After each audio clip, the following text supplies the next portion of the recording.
couple months ago, I was chilling out with my friends at my place, having a great time and all that.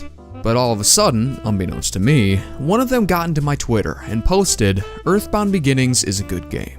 Once I found out, I was like, oh crap, what am I gonna do? I've never even played this game before. Now, I've always wanted to, mind you. Ever since it was announced in 2015, I was beyond excited to play a game from one of my favorite series that I never even knew existed. But for reasons I can't fully remember, I never got around to giving it a shot at the time. But I guess that Twitter post was the kick in the ass I needed, so thank you, Gyro Stop Motions, link to his channel in the description, for giving me the motivation to pick the game up for myself. Stop getting in my shit! EarthBound Beginnings, or Mother, in Japan, was released for the Famicom on July 27th, 1989. The game was originally going to be released outside of Japan in 1991, under the name EarthBound. 2 words this time, not 1. But the worldwide release was scrapped, mainly due to the up-and-coming Super Nintendo and some problems in marketing. For 25 years, this game would be unavailable officially and out of the hands of Mother fans across the world. However, in 2015, it was announced by series creator Shigesato Itoi that the original Mother would be released across the world under the new name EarthBound Beginnings. Fans were overjoyed, and I was ready to join in. But like I said previously, I never got around to it at the time. But here we are, over 2 years later, and finally ready to join in on the fun. But I've got to clarify something. The version of the game I will be discussing from here on out is the Mother 1+2 fan translation for the Game Boy Advance. Essentially, it's a project aiming to make the game more enjoyable to a wider variety of fans, who may not be too fond of some of the design choices that were in the original. However, it's the same game through and through, with just some minor design changes and more up-to-date dialogue. It's pretty cool stuff. But I still recommend purchasing the game on the Wii U Virtual Console to show your support to Nintendo and Itoi for producing some truly magnificent games. But okay, let's get on with it. EarthBound Beginnings is quite similar to EarthBound in many ways.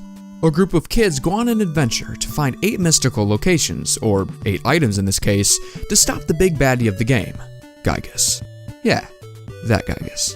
This game tells the story of how the Universal Cosmic Destroyer came to be, and the actions people took that set things in motion for the rest of the series.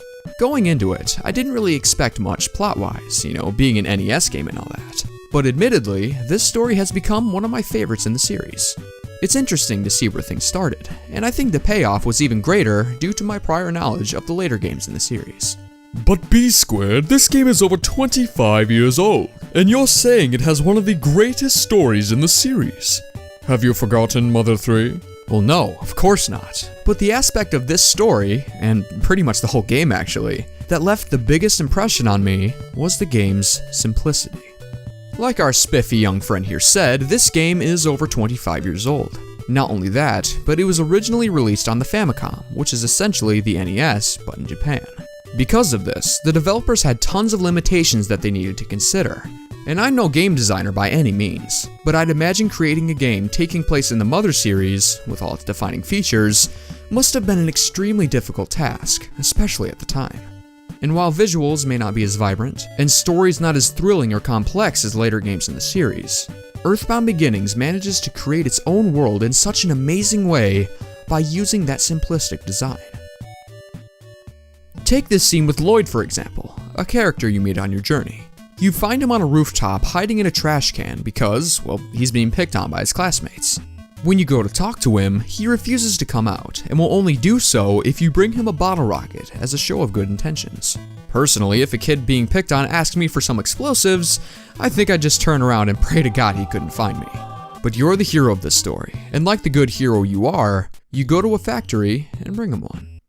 Once the two have their fun blowing up a classroom, like most kids do, he's now your friend for life. Yep, that's it. It was such a simple act, but it worked. And once you got to know him and see his good intentions, you can see where the kid's coming from. He feels misunderstood and just wants a friend he can hang out and blow things up with. Nothing bad about that. There didn't need to be a huge build-up to get a great payoff from it. All it took was a simple act of kindness, and now you've got someone who will fight by your side through the coming days. And a pretty cool one at that. The simple nature of EarthBound Beginnings isn't limited to the characters. It's also present in the combat too. If you've seen my video on EarthBound's combat mechanics, then you'll remember how I praised the game for how unique and exhilarating the combat was. However, the slot machine mechanic isn't present in this game. Instead, we get a black background with some sprites on it. Nowhere near as crazy or as trippy as it was in EarthBound. And the combat is even simpler yet. Attacks do a set number of damage, so being fast won't save you from taking less punishment. Seems kinda basic, doesn't it? Well, in some ways, I like this a lot more. When I play a game, I like to relax. I enjoy getting comfy in my chair and just zoning out for a while. In EarthBound, and Mother 3 especially, good lord, the game requires that I'm on the top of my game at all times. I need to be thinking 3 steps ahead of the game with every battle I'm in. And while it is adrenaline boosting fun, sometimes I don't have that in me. Sometimes I just want to play an RPG that I can just chill out with, and EarthBound Beginnings fills that void completely. Because there isn't a constant timer to worry about, I don't freak out as much. It gives you a much more laid back and relaxing experience. And it feels just as rewarding using a whole bunch of unique PSI abilities and combat tactics to achieve victory. So we've got characters and gameplay being handled really well in a more simplistic style. But what about the story? It can't be an RPG without the story, right? I mean, it's one of the biggest factors that separates the good from the great in this genre. And like I mentioned before, I wasn't expecting much. I mean, how could an NES game even come close to giving us something worthwhile? In all actuality, I feel this game handled its story better than any other game in the series. I've played all 3 games, and none of them managed to hold my attention and keep me enthralled the way EarthBound Beginnings did. Like the old man previously mentioned, it seems like I've completely forgotten about Mother 3, and I haven't. But there's a difference between the way Mother 3 told its story and how EarthBound Beginnings did. Story was the primary focus of Mother 3. Everything was centered around a linear narrative that was the driving force behind every character's action and decision. Story took center stage, and it was not only a great way to engage the player, but to deliver on one of the greatest and most satisfying endings to a game series I have ever experienced.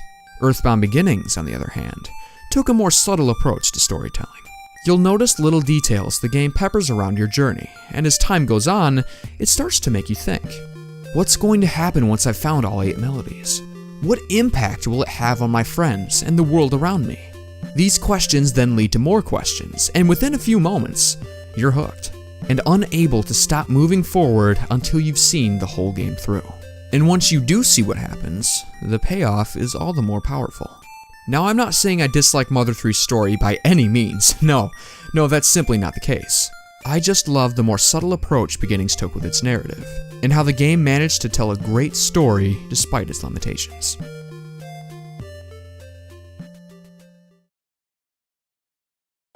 EarthBound Beginnings manages to take its biggest weakness and turn it into its greatest strength. The simplicity of every aspect of this game has made this a standout in the Mother series, and damn worthy of being here. From the characters to the gameplay and the story that wraps it all together, I can now say with confidence that EarthBound Beginnings is in fact a good game. And with that, I think we'll call it a day. To everyone watching, thank you so much for being here, and as always, well, keep on keeping on.